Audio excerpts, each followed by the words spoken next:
구체관절 인형 3편. 무당의 말이 끝나자 방 안에는 무거운 침묵만 흘렀습니다.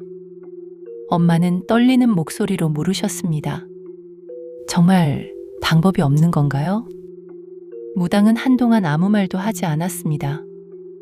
이내 깊은 한숨을 내쉬며 입을 열었습니다. 그 인형은 사람을 죽이기 위해 만들어진 물건입니다. 엄마는 믿을 수 없다는 표정으로 무당을 바라보았습니다. 처음 그 인형을 손에 쥔 사람을 끝까지 따라다닙니다. 그리고 잠시 말을 멈춘 무당은 저를 바라보았습니다. 그 사람을 죽입니다. 순간 숨이 턱 막혔습니다. 하지만 무당의 말은 끝나지 않았습니다. 죽이는 것으로 끝이 아닙니다. 그 사람의 얼굴을 빼앗고 목소리를 빼앗고 그 사람이 되어 살아갑니다. 엄마는 그 자리에 주저앉았습니다. 그게 무슨 말씀이세요?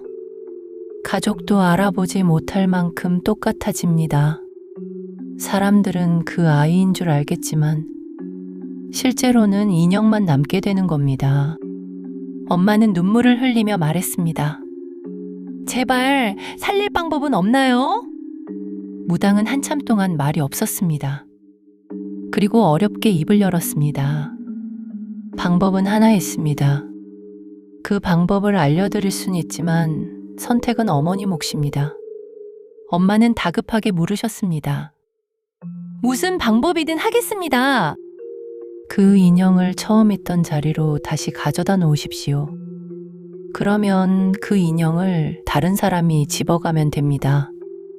엄마는 자리에서 벌떡 일어나셨습니다. 그럼 혹시 그 저주가 다른 사람에게 가는 건가요? 무당은 조용히 고개를 끄덕였습니다. 그렇습니다. 그 사람이 다음 희생자가 됩니다. 아이를 살릴 수 있는 방법은 그것뿐입니다. 집으로 돌아오는 내내 엄마는 아무 말씀도 하지 않으셨습니다. 그 후 며칠 동안 엄마는 다른 방법을 찾기 위해 절도 찾아가고 다른 무당들도 찾아다녔습니다. 하지만 모두 같은 말만 했습니다. 방법이 없습니다. 시간이 지날수록 인형은 더욱 노골적으로 저를 따라다니기 시작했습니다. 학교에 다녀오면 책상 위에 앉아 있었고 밤이 되면 침대 옆에 서 있었습니다. 어느 날 새벽, 잠에서 깨어난 저는 제 얼굴 바로 앞에서 절 바라보고 있는 인형을 보았습니다. 저는 비명을 질렀고 엄마가 뛰어오셨습니다.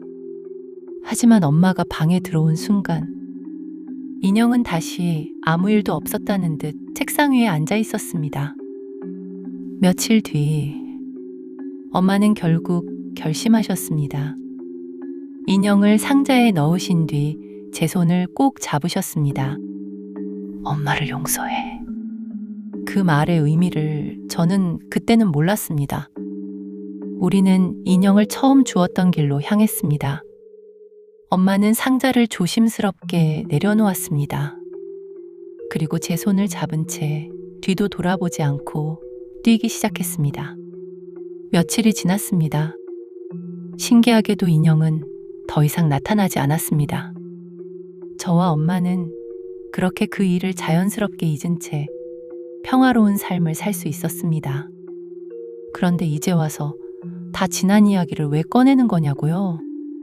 그 이유는 얼마 전 퇴근 후 휴대폰으로 SNS를 보며 게시글을 하나씩 넘기고 있었습니다. 그러던 중 한 게시글이 제 눈에 들어왔습니다. 제발 도와주세요. 저희 딸아이가 길에서 구체관절 인형을 주워온 뒤부터 이상한 말을 하기 시작했습니다. 인형이 자기를 죽이려고 한다며 매일 밤 울고 있습니다. 무당도 찾아가 봤지만 방법이 없다고 합니다. 아이가 점점 이상해지고 있습니다. 정말 미쳐버릴 것 같습니다. 그 글을 보는 순간 어린 시절 제가 겪었던 일이 머릿속에 선명하게 떠올랐습니다. 그때 저는 깨달았습니다. 혹시라도 길에서 예쁜 인형을 발견하더라도 절대 죽지 마십시오. 어떤 저주가 걸려 있을지 모르니까요.